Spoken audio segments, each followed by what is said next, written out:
Hi friends, मैं SK से फिर से स्वागत करता हूं आपकी अपनी यूट्यूब चैनल ट्यूटोरियल क्लासेस में। आज के इस वीडियो में हम लोग धातु और धातु के पार्ट 5 करने वाले हैं। बाकी के सभी वीडियो का लिंक हमने डिस्क्रिप्शन बॉक्स में दे रखा है, आप उस वीडियो को क्लिक करके आप उसको आसानी से देख सकते हैं। आज के इस वीडियो में हम लोग अयस्कों का सांद्रीकरण यानी कि सांद्रण करने की विधियों के बारे में जानते हैं। आखिर हमें अयस्कों को सांद्रित करने की आवश्यकता क्यों पड़ी? हमें मालूम है कि पृथ्वी की भूप्रपट्टी से खनिज के रूप में जो अयस्क प्राप्त होते हैं उनमें मिट्टी, बालू, पत्थर इत्यादि के छोटे छोटे टुकड़े अशुद्धि के रूप में प्राप्त होते हैं और इन अशुद्धियों को गैंग या मैट्रिक्स कहते हैं। इन्हीं अशुद्धियों को दूर करने के लिए हमें अयस्कों को सांद्रित करने की आवश्यकता पड़ती है।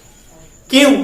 निष्कर्षण करने की विधि से पहले तत्वों का इन अयस्कों का निष्कर्षण किया जाता है। क्यों? उस निष्कर्षण को और आसान करने के लिए हमें इन अयस्कों को सांद्रित करने की आवश्यकता पड़ती है। वो अयस्कों को सांद्रित करने की वो कौन कौन विधियां हैं? हाथों से चुनकर, ओसाई करके, चलनी से चाल करके, या फेन प्लवन विधि, चुंबकीय पृथक्करण विधि, गुरुत्व पृथक्करण विधि एवं रासायनिक विधि द्वारा इन अशुद्धियों को दूर किया जाता है। आइए बारी बारी से इन विधियों के बारे में जानते हैं। लेकिन उससे पहले अगर आप इस चैनल पे पहली बार हैं तो चैनल को सब्सक्राइब करके बेल आइकन को जरूर दबा दीजिए, क्योंकि बेल आइकन दबाने के बाद इस चैनल के सभी वीडियो का नोटिफिकेशन सबसे पहले आपको मिलता रहेगा। आइए सबसे पहले जानते हैं हम लोग गुरुत्व पृथक्करण विधि। गुरुत्व पृथक्करण विधि, ग्रेविटी सेपरेशन मेथड। इस विधि में हम लोग उच्च घनत्व वाले अयस्कों का सांद्रण करते हैं। इस विधि में उच्च घनत्व वाले अयस्क को महीन चूर्ण बना करके जल में प्रवाहित किया जाता है। उससे क्या होता है? जब इस महीन चूर्ण को जल में प्रवाहित करते हैं तो अयस्क के जो भारी कण होते हैं वो जल के नीचे बैठ जाते हैं। जो भारी कण है वो जल के नीचे बैठ जाते हैं और अयस्क के हल्के कण जल के साथ प्रवाहित हो जाते हैं।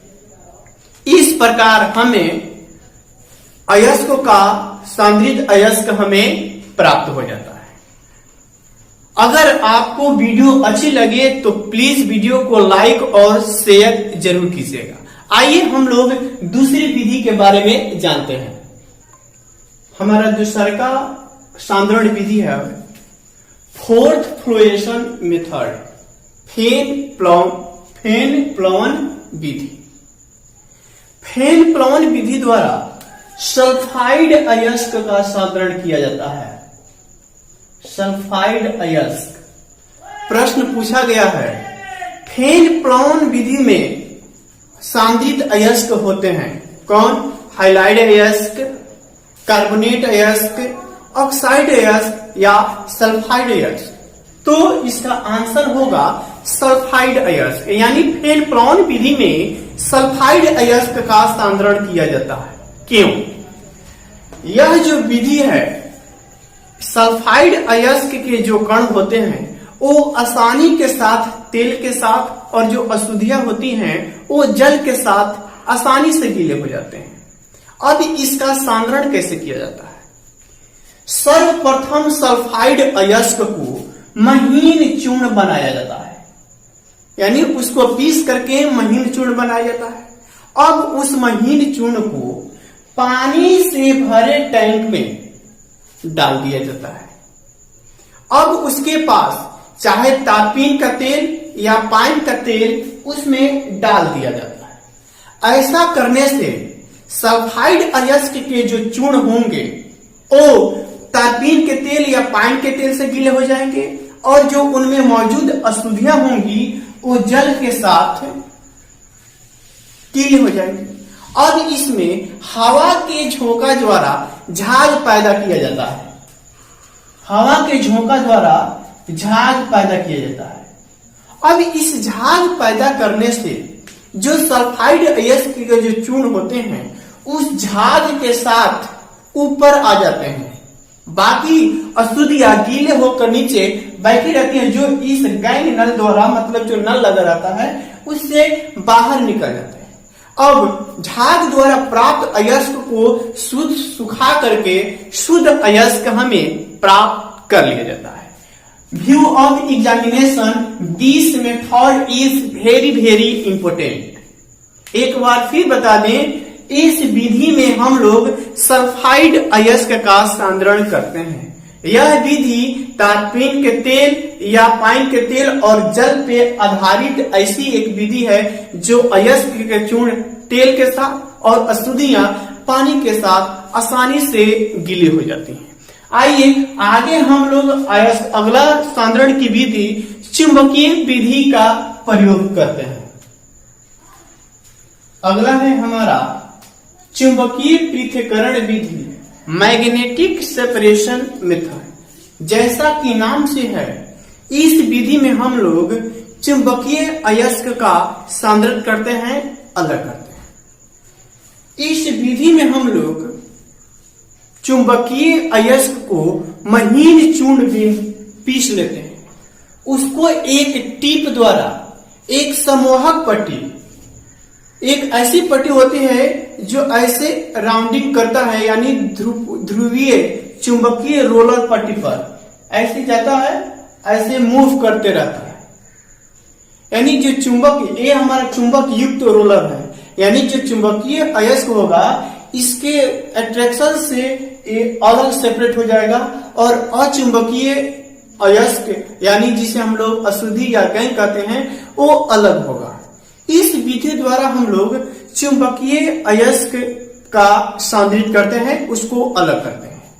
इस विधि में हम लोग महीन चूर्ण को, यानी जो अयस्क होता है सबसे पहले उसको हम लोग महीन चूर्ण बना करके एक संवाहक पट्टी यानी चुंबकीय ध्रुव पे, रनिंग पट्टे पे हम लोग उसको चलाते हैं, उसको राउंडिंग करते हैं। इस प्रकार जो चुंबक युक्त अयस्क जो होगा उससे आकर्षित होकर अलग हो जाएगा और अशुद्धियां अलग हो जाएगी। इस प्रकार हमें शुद्ध अयस्क प्राप्त हो जाता है। इसका नाम पे ही इसका हम लोग डिफिनीशन और या इसका एक्सप्लेनेशन हम लोग कर सकते हैं। आइए एक और इसका सेपरेशन मेथड है, उसको हम लोग जानते हैं। अगला है हमारा रासायनिक पृथक्करण विधि, केमिकल सेपरेशन मेथड। इस विधि में अयस्क को विलायक में डालते हैं। अब ये विलायक क्या होता है पहले समझिए इसका डिफिनेशन, तो हम आपको विलायक बताते हैं। इस विधि में अयस्क को विलायक में डालते हैं और विलायक में डालने से जो शुद्ध अयस्क होगा उसमें वो घुल जाएगा और अशुद्धियां नहीं घुलेंगी। इस प्रकार उस अशुद्धियों को छान करके अलग करके हमें शुद्ध अयस्क प्राप्त कर सकते हैं। अब यहां पे एक पॉइंट आया है विलायक। विलायक, विलेय और विलयन।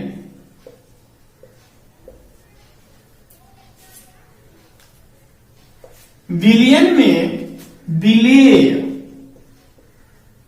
और विलायक होता है,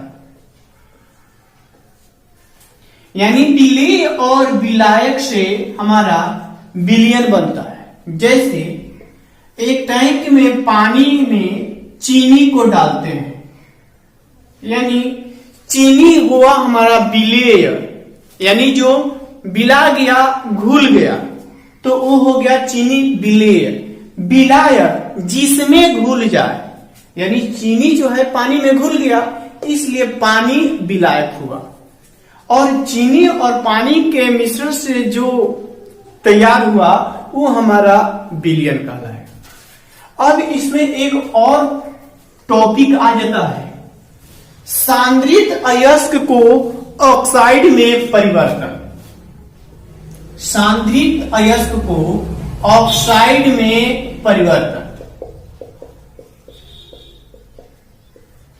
सांद्रित अयस्क की तुलना में ऑक्साइड अयस्क से निष्कर्षण और अधिक आसान और फायदेमंद हो जाता है। इसलिए हम लोग सांद्रित अयस्क को ऑक्साइड में चेंज करते हैं। ऑक्साइड में चेंज करने की दो विधियां हैं, जिसे भर्जन और इसका एक और नाम है जारण, जिसे अंग्रेजी में हम लोग रोस्टिंग कहते हैं, और दूसरा है निस्तापन, कैल्सिनेशन।